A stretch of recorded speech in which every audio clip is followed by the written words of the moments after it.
पहले इन्होंने के किसानों की फसलों की तबाही करी, अब उनकी नस्लों की कर देंगे ये लोग। अब मेरे ख्याल से जो मेरी नॉलेज में अब तक है, मैं क्योंकि देखिए मैं न्यूज़ नहीं देख पा रही, मैं अपने फ़ोन पे ही देख रही हूँ, तो मेरे ख्याल से 50-60 लोग तो बच्चे उन्होंने आत्महत्या कर ली है। नगर परिषद का काम क्या है? लोगों को मूलभूत सुविधाएं देनी, तो डेफिनेटली मुद्दे वही होने चाहिए ना।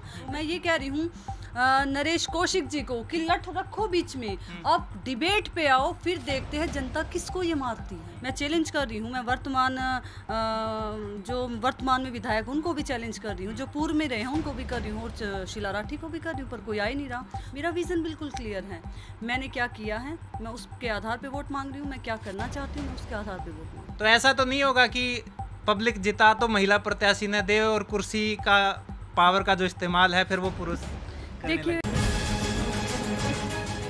ना किसी का दुश्मन ना किसी का सागी। मैं सुथार अपना विक्की बैरागी थम देखने लग रहे हो जबरदस्त हरियाणा, और इस टाइम बहादुरगढ़ की नगर परिषद के चुनाव की कवरेज पे हाँ दिन भर आप तई जो एक नया ताज़ा तरीन मुद्दा देश में है उस पर भी खबरें सुनाई, लेकिन इस वक्त बातचीत करेंगे यहाँ के चेयरमैन प्रत्याशी से, और इनेलो की चेयरमैन प्रत्याशी मोनिका राठी जो हैं वो हमारे साथ हैं, उनसे बातचीत करेंगे। कैंपेन चल रहा है तो इस कैंपेन में लगातार दिन रात पसीने बहा रहे हैं हर कोई कैंडिडेट, तो इनसे इनके कैंपेनिंग कुछ और जो ताज़ा मुद्दे हैं उन पर भी बातचीत करेंगे। मैडम नमस्कार। नमस्ते सर, राम राम। तो क्या लग रहा है, इतनी भागा दौड़ी जो हो रही है तो फल मिलता दिख रहा है उस बिल्कुल हिसाब मिल से? रहा है, जहाँ भी जा रहे हैं बहुत बड़ा जन समर्थन हमें मिल रहा है, हर जगह, चाहे वो बाजार हो, चाहे वो लाइन पार हो।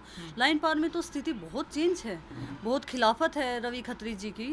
और एक और बात बताऊंगी मैं, जो बहुत ज़्यादा लोग जो नाराज़ हैं वो इस चीज़ से हैं, जो ये ट्रैक है रेलवे का, 80% लोग उसको क्रॉस करके जाते हैं लाइन पार। बिल्कुल। हाँ, तो वो जो अंडर पास रवि खत्री जी ने अपने उसमें बनाया, जिसका कोई रिक्वायर्ड नहीं था, उन्होंने अपने वार्ड में बनाया, वो अंडर पास एक्चुअल ज़रूरत वहाँ पे थी, रेलवे वहाँ पे थी जहाँ पे हम क्रॉस करके जाते हैं, तो उससे बहुत नाराज़गी दिखी, मेरे को लगा लोगों मैंने में। देखा है बहुत टाइम, लंबे टाइम से वहाँ पोल तो खड़े कर दिए, लेकिन ऊपर से जो स्टेयर्स बनानी थी जी। वो आज तक नहीं बनी ना है। ना, वो बनेगी भी नहीं, खाया है जो सारा पैसा लूटा है, वो कहाँ से बनेगी? उसके लिए फंड तो चाहिए ना, फंड 60% एमएलए के यहाँ, 40% चेयरमैन के यहाँ, तो कहाँ से बनेगा?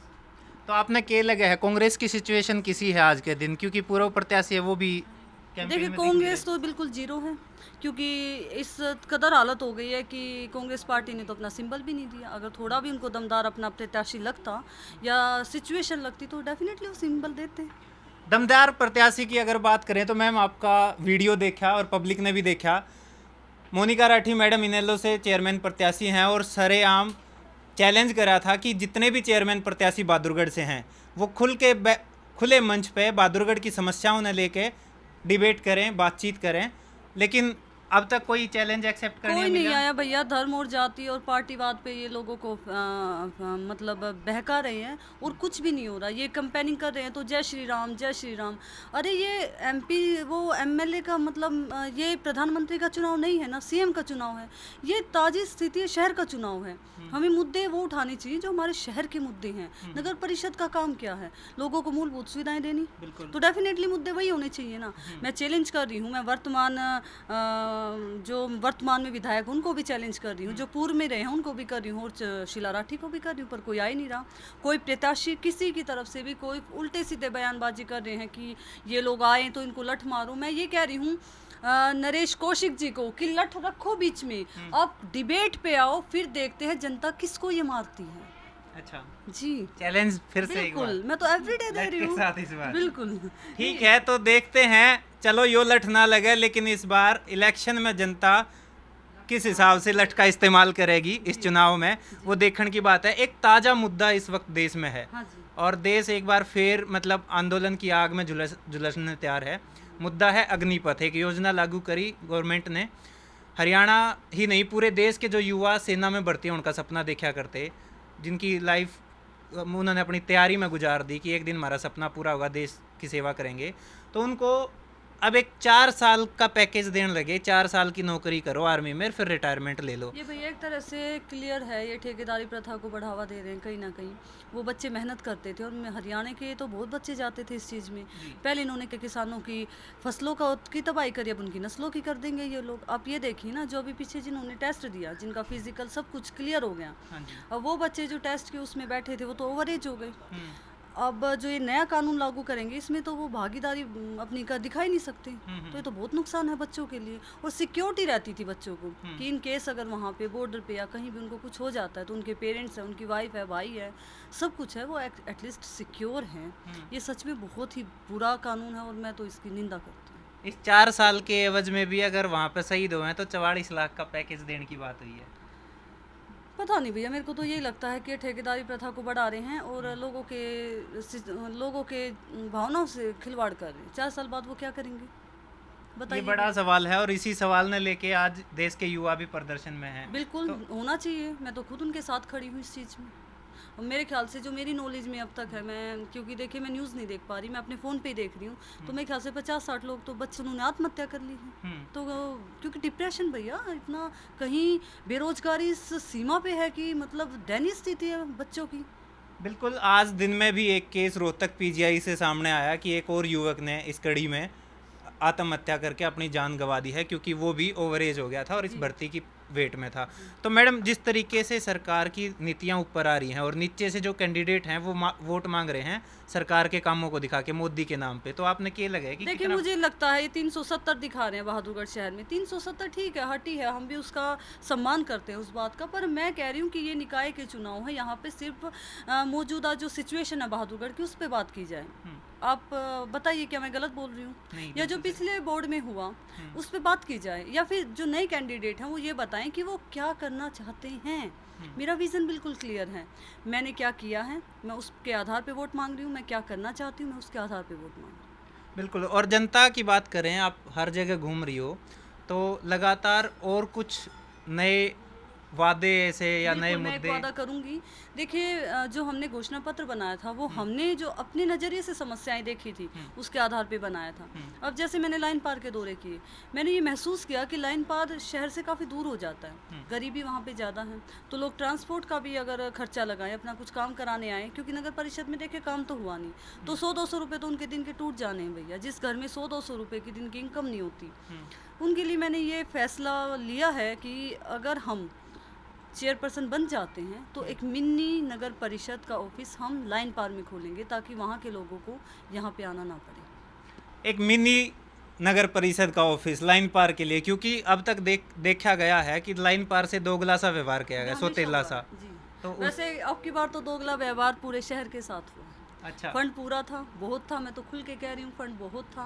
नगर परिषद के पास फंड बहुत था, पर दोनों हाथों से जो लूटा गया है, तो दोगला सोतेला व्यवहार पूरे शहर के साथ ही हुआ। मुख्यमंत्री जी भी कई 100 करोड़ रुपए दे के गए थे, पता नहीं कहाँ गए। पता नहीं कहाँ गए। अच्छा, एक और मैं आज ओमेक्स में बैठी हूँ। ओमेक्स एक अच्छा है, सोसाइटी एरिया है, काफ़ी बुद्धिजीवी लोग हैं, काफ़ी संपन्न लोग हैं, पर यहाँ पे जो मैंने हालात देखे, सीवर यहाँ पे साफ़ होते नहीं है।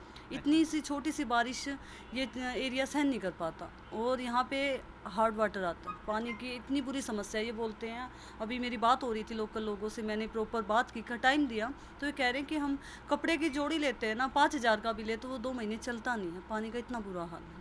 तो मैं ओमेक्स के लिए भी स्पेशल ये बात कहूँगी कि सिस्टम देखिए बहुत ख़राब है। मैं ये तो नहीं बोलूँगी कि मैं चेयर पे बैठी और एकदम सब कुछ ठीक हो गया, क्योंकि बहुत पिछले 6 सालों से क्या, मुझे तो लगता है भैया 18 सालों से धरातल पे ज़्यादा काम हुआ ही नहीं। पर मैं इनको वादा करके गई हूँ कि मुझे 6 महीने का टाइम दीजिए, सुचारू रूप से चलाने में तो मुझे शहर को 1 साल लग जाएगा, पर 6 महीने में मैं इतना कर सकती हूँ कि आप लोगों को ज़्यादा असुविधा ना हो। सीधा सीधा मुकाबला किसके साथ मान रहे किसी हो? के साथ भी नहीं, किसी के किसी के साथ साथ भी नहीं।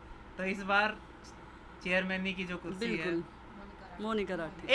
एक सवाल बिल्कुल अभी याद आया, क्योंकि कई दिन से मैं विचार कर रहा था इस पे कि जिस तरीके से महिला प्रत्याशी हैं इस बार बहादुरगढ़ में, तो ऐसा तो नहीं होगा कि पब्लिक जिता तो महिला प्रत्याशी ने दे और कुर्सी का पावर का जो इस्तेमाल है फिर वो पुरुष करने लग देखिए जाए? ये आप समझ ही चुके हैं, मैं नगर परिषद में जाती थी पिछले 6 सालों की, मेरी मीटिंग की रिकॉर्डिंग भी है मेरी।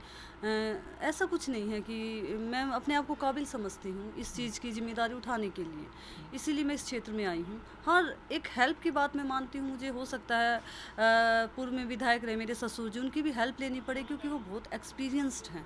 उन्होंने एक शहर को एक बड़े सिस्टम से चलाया है। हो सकता है मुझे अपने पति की हेल्प लेनी पड़े, क्योंकि वो बड़े टेक्निकल काम करते हैं, बड़े मतलब उनको कंप्लेंट्स और अपनी राइट्स पता है। तो देखिए ये हेल्प तो मुझे लेनी पड़ेगी, और ये हेल्प छोड़िए वो मेरे पति हैं इसलिए नहीं, वो शहर के एक इंसान है और मुझे तो पूरे शहर की हेल्प की ज़रूरत है। अगर मैं कुछ काम कर रही हूँ तो मैं ये भी चाहूँगी कि वो उन चीज़ों को मेंटेन रखें।